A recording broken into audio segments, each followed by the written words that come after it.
Halo teman-teman calon guru PJOK di seluruh Indonesia, selamat datang. Kali ini kita akan mengupas tuntas sesuatu yang fundamental banget, sesuatu yang bakal jadi fondasi seluruh karir kalian nanti.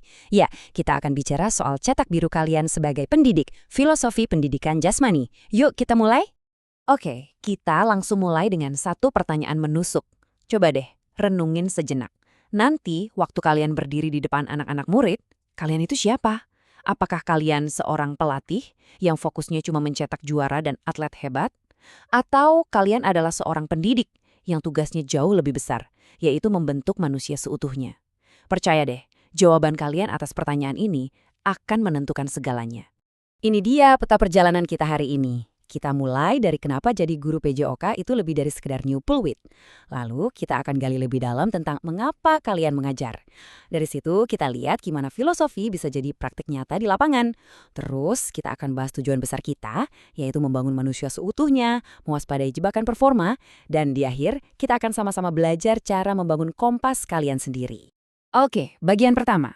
Lebih dari sekedar peluit. Judulnya aja udah kena banget ya kan?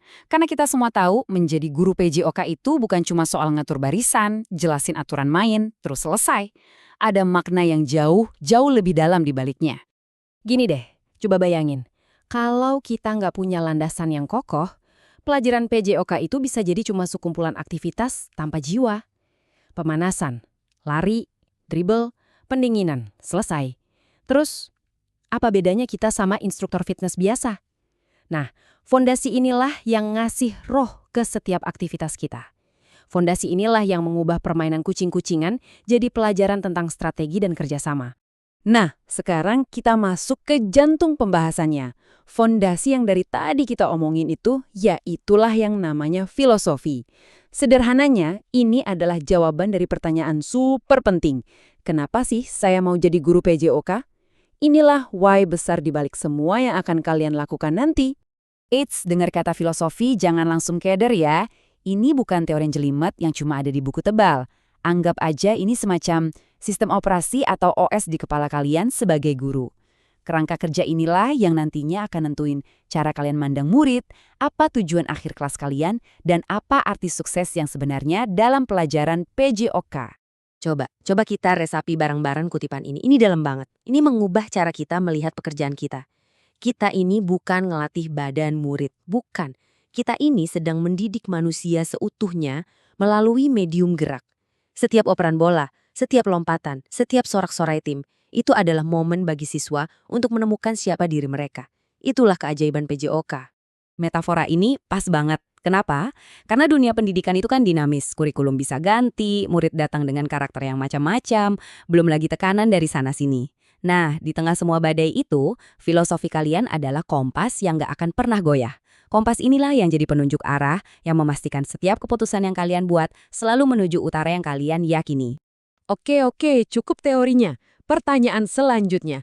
Gimana caranya konsep yang kedengaran keren ini bisa jadi aksi nyata di lapangan voli atau di trek lari?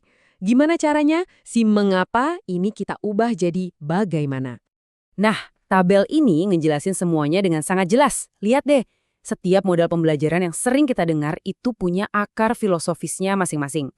Kalau kalian percaya bahwa penguasaan teknik dasar yang presisi itu nomor satu, itu namanya filosofi realisme, dan instruksi langsung jadi senjata andalan kalian. Tapi, kalau kalian yakin siswa itu belajar paling efektif saat mereka mikir dan mecahin masalah sendiri dalam sebuah permainan, itu artinya kalian lebih ke pragmatisme, dan model games-based learning bakal jadi pilihan utama. Jadi, ini dia poin kuncinya. Tugas kalian sebagai guru profesional nanti itu bukan menjadi fans fanatik satu model tertentu. Enggak. Tugas kalian adalah menjadi seorang praktisi yang reflektif. Artinya, kalian harus paham berbagai model ini, lalu secara sadar memilih, bahkan mungkin mengombinasikannya sesuai dengan filosofi kalian, tujuan pembelajaran, dan yang paling penting, sesuai dengan kebutuhan unik setiap siswa yang ada di depan kalian. Yuk, kita coba zoom out sedikit.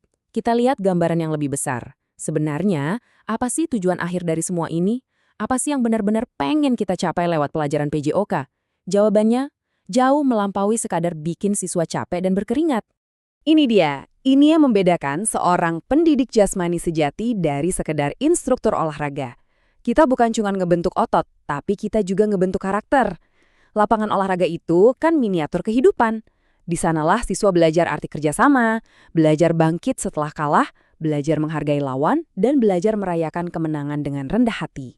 Pendekatan holistik itu mencakup 5 domain ini. Fisik, udah pasti. Tapi coba deh, perhatikan yang lain. Waktu siswa bikin strategi permainan, domain kognitifnya bekerja. Waktu mereka saling kasih semangat, domain sosial dan emosionalnya terasah. Dan waktu mereka jujur mengakui pelanggaran, domain moralnya tumbuh. Coba pikir, mata pelajaran mana lagi yang bisa menyentuh kelima domain ini secara bersamaan dan sekuat PJOK? Inilah keistimewaan kita. Oke, sekarang kita perlu bicara soal sesuatu yang penting banget. Sebuah peringatan.